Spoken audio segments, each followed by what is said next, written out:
Our second segment this week is our Say What segment. And Cedric, say what? Magic Johnson steps up and just resigns from the Lakers. This was out of left field. I'll mix my sports metaphors, but nobody saw this coming, Cedric. No one saw it coming, and it was so weird. And Magic came across as sort of a weasel in all of this, Jen, because he didn't tell Jenny Buss that he was leaving. He kept going, well, you know, my sister this and my sister that. Man, if I was quitting my job and I work for my sister, I think I would call her and tell her. Yeah. He hastily arranges his presser 50 minutes before a game, and he's in there and he's surrounded by media, and he is just letting it all hang out, making little insinuations, talking about backstabbing, and not really portraying Luke Walton or GM Rob Pelinka in a positive light. I thought it came across as, I'm taking my ball and I'm going home. I'm a billionaire and I don't want to work anymore.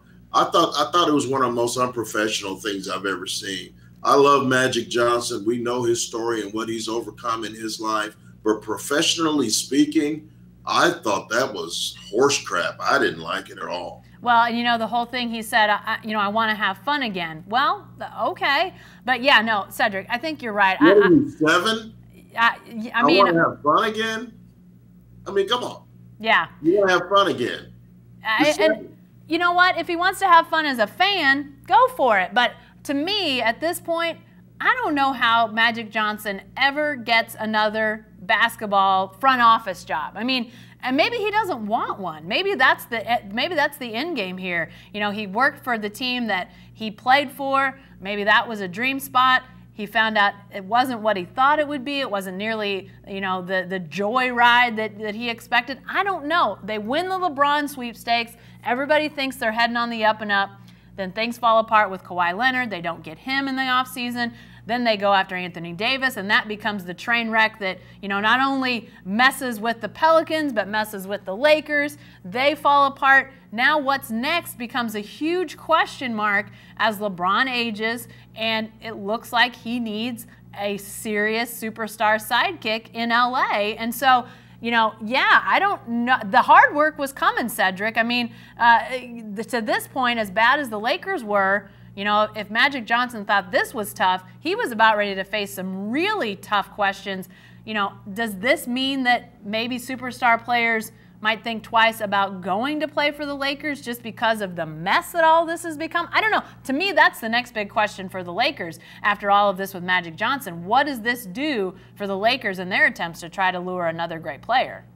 That's a really good question, Jan. And I'm telling you, you talked about potential Magic getting another job as an administrator, as a personnel guy. There's a better chance of him getting another talk show than getting another NBA job. Thank God Magic Johnson's got $600 million in the bank. He doesn't need it, but don't go in there thinking that all you got to do is go in and flash that megawatt smile and things are going to fall into place. He didn't work really hard in personnel decisions. He wasn't at the Final Four reportedly, and we know there's some talent in that tournament, and so I just thought it came across as really weaselly and surprising from Magic Johnson. There are guys in this league that work hard to get the great talent. They've got salary cap space. The city sells itself. Anthony Davis or Kawhi Leonard or KD, one of those guys is probably going to end up with the Lakers, and I think it's probably going to be Anthony Davis. And you put a couple of pieces around him and LeBron, and you're going to compete in the West. But I thought Magic Johnson, I just don't think that was one of his finest hours. That was really strange. Yeah, definitely so. Lots of questions, and you know, a question obviously that is already answered. Lakers not making the playoffs. We've known that for weeks. Now the Western Conference, which will be really difficult, gets ready to heat up. We'll be watching that around here, obviously, with the Thunder in Oklahoma City, the Spurs down around you, Cedric. But I'm interested to see what happens in the East as well. You know, we've seen these teams. The West is still the tough side of the bracket, if you will. But the East, we've seen a lot of these teams really kind of bow up and look like they want to play for a title right now. Milwaukee, Toronto, Boston, teams like that you wonder. Maybe first round matchups are maybe 4 or 5 games. You're looking at sweeps maybe in a couple, but I think we're going to see some really good series in the East maybe earlier than we have in recent years. But it still feels like to me, Cedric, when we're talking about NBA playoffs, it's still the Warriors' title to lose at this point. I still think with all the pieces they have the widest margin for error, and then the playoffs, that's a pretty big deal. I still like the Warriors to win it all.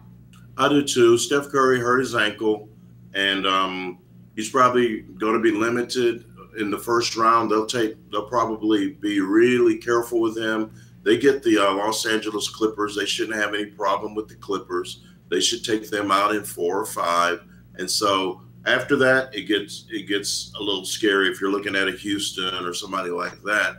But I still think it's Golden State's ball to take and win. It's a dysfunctional locker room. I don't think Kevin Durant and Draymond Green are going to be hanging out on Christmas Day together. I think those guys hate each other. But over in the East, the Greek Freak has Milwaukee as a top seed. The Boston Celtics are still very talented, even though they've had some struggles. And Kawhi Leonard is a finals MVP. He's back healthy in the playoffs. Watch out for the Toronto Raptors. I don't expect them to have any problems with the Orlando Magic in the first round.